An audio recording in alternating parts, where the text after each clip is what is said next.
Hello, my name is Laurie Lee, and today I will be presenting on my research project, which is Latinx students and ethnic congruent teachers, benefit or limitation, examining higher percentages on campuses in Lubbock, Texas.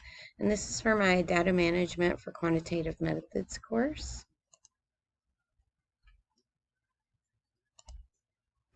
The aim of this study was to examine if a relationship exists between the percentage of Latinx teachers in a district or on the campus and the reading assessment scores of Latinx students. This is dependent upon both families and teachers self-identifying as either Latinx or non-Latinx. And my research questions are, to what extent do higher percentages of Latinx teachers in schools affect Latinx STAR reading scores? And does a campus with at least 75% of teachers self-identifying as Latinx affect ethnic congruent students' performance on STAR reading assessments? So this administrative data set is from Lubbock Independent School District. From the years 2012 to 2019. TEA classifies Lubbock Independent School District, which will be referred to as LISD, as a large city K through 12 district, which is in West Texas in the Permian Basin. Information was gathered from parental registration forms provided, which provided student demographics, race, ethnicity, gender, home language, and also information such as whether they receive free or reduced price lunch, if they're a part of a special population group such as English learner, migrant, immigrant, special education, gifted and talented. And transcript data included the course information, test scores, attendance, and discipline data, and credits earned by each student. There was also a staff data set, which I used to collect teachers' self-reported gender, race, ethnicity, subjects of instruction, teaching certifications, educational attainment, years of teaching experience, and employment status. The key predictor variable for both analyses was Latin students' STAR test scores, which is the Texas standardized reading test, statewide reading test, which is administered at the end of the year. The independent variable for research question 1 is the percentage of Latinx teachers on school campuses, and the independent variable for research question 2 is whether the percentile for the amount of Latinx teachers on each campus was at least 75%. So before we begin looking into the data, I wanted to show you just how scaled reading scores compare in LISD between Latinx students and non-Latinx students. This was gathered from grades 3 through 12, and it is the average score for each school year for both students that identify as Latinx and students who do not. And you can see that just in general, it trends that Latinx students do score slightly lower on average than non-Latinx students on the reading assessment. Students, so the data set comes from the students that were enrolled there, and also I only used students who had multiple years of assessment data, at least 3, and whose teachers' gender, race, ethnicity, and years of experience were available and could be paired with the transcript data of the students. So there were 16,585 student by year observations over the 7 school years, and the teacher information contained 2,571 observations for teacher information, demographic data, and years experience. So in order to create this data set, I first took the transcript years available, which and for students, which was 65,177 observations. And I only kept students that were in classes for more than 1 month. As, for example, they didn't drop out less than a month, and their absentee data showed that they were present for at least 1 month for each teacher. And then I merged that student data with transcript data, and because each student's classes were logged and contained in the transcript data, that became a really large data set of 844,791 distinct observations in which the students were paired with their teachers. I dropped all the duplicates from that, which dropped it down to 822,325. And then I made sure that I kept only data that was matched from all three data sets, which was student, teacher, and transcript data, which numbered 122,587. The data was then aligned with the vector of covariates, and any incomplete data or any data that was missing was then dropped to provide for a stronger data set, and that came to a total of 89,963 observations.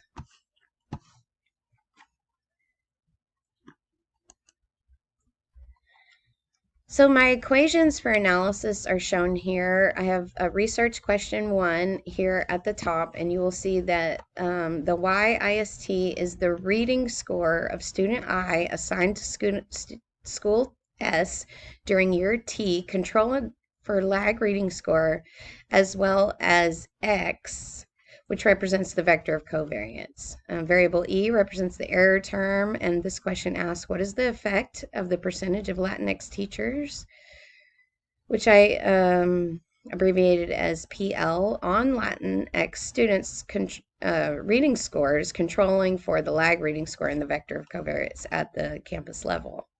The second research question has to do with whether the campus has 75% or more, or is in the 75th percentile of having teachers that identify as Latinx. So again, YIST is the reading score of student I assigned to school S during year T, and controlling for the vector of covariance, and X, which represents that vector of covariance, and E, which is the error term.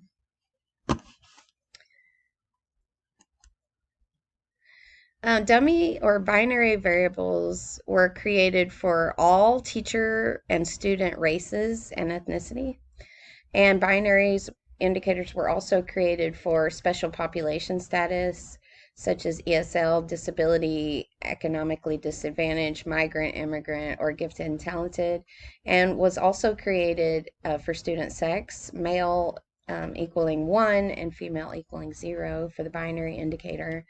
And percentages were calculated from these totals. So here is my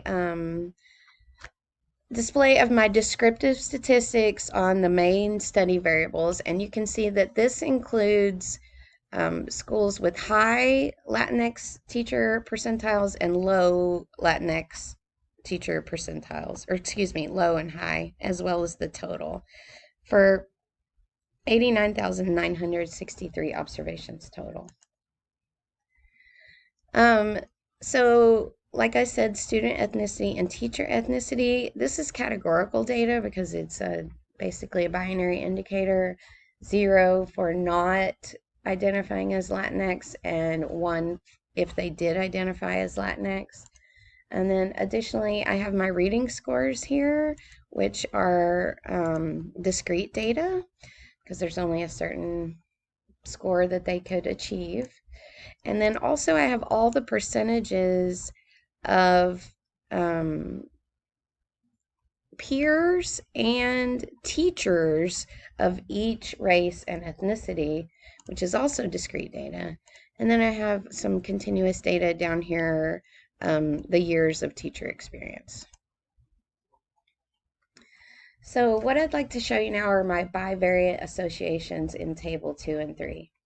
As evident from the regression analysis for research question 1, and as well as from tables 2 and 3, there is a relationship which exists between the percentage of teachers that self-identify as Latinx per school, and whether Latinx students are affected by this on their reading assessment. And you can see from column 2 of table 2 that it does indicate that the percent of Latinx teachers, as it increases, there's a distinct student achievement drop on statewide testing on Latinx students in LISD at this point, and it drops by about 4 points.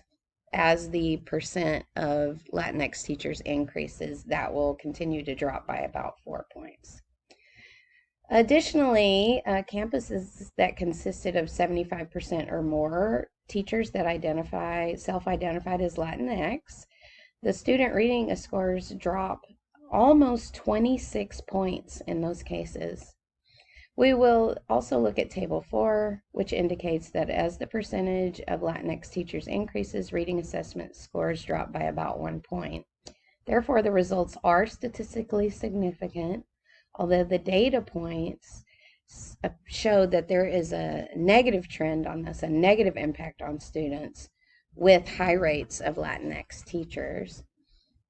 This is in opposition to previous reports, such as those by D and Egalite, that noted that many times students benefit from race or ethnic congruent teachers. The magnitude of the results from research question 1 are much larger than those of research question 2, although both are relatively small. Okay, here we see figure 2, scatter plot, which shows the multiple regression analysis with the vector of covariates, and it found that schools with high rates of Latinx teachers, campuses did significantly predict outcomes of the standardized reading assessment.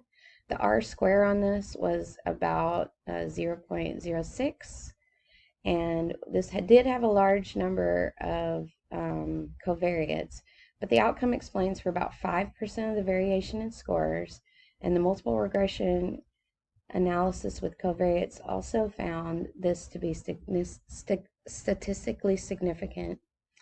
In sum, the results provide evidence that there is a causal effect of having ethnic congruent teachers on school campuses, in this case identifying as Latinx. More importantly, the comparison to previous studies shows that causal effect from exogenous factors, even when controlling for teachers' years of experience, the number of students that receive free and reduced price lunch, the percentage of gifted and talented students, migrants, English learners,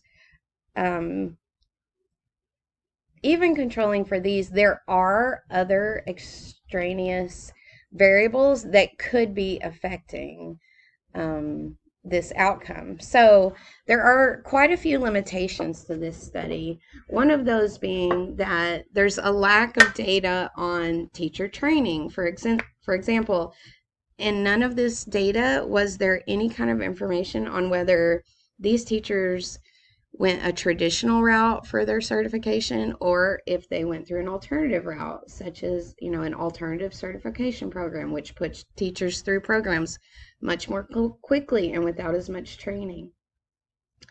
Also, we're looking at schools with extremely high percentages of Latinx teachers, but there could be some sort of extraneous variable in which the need outweighs the benefit of having that many teachers there. For example, we have no information as to whether any of these students or how many are students with interrupted formal education.